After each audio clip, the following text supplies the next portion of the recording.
করিতে আমার পূজার পুষ্পচয়ন, দিয়েছিলাম বদন করিতে আমার মধুর নাম, দিয়েছিলাম নয়ন করিতে আমার যুগল চরণ দর্শন।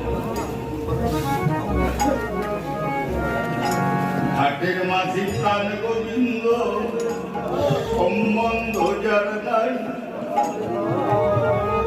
ওইখানে যদি আপনি বলেন আমি পার্থিব জগতের বুকে 500 কোটি টাকার মালিক ছিলাম, এই পরিচয়ের কোন পরিচয় কি গো?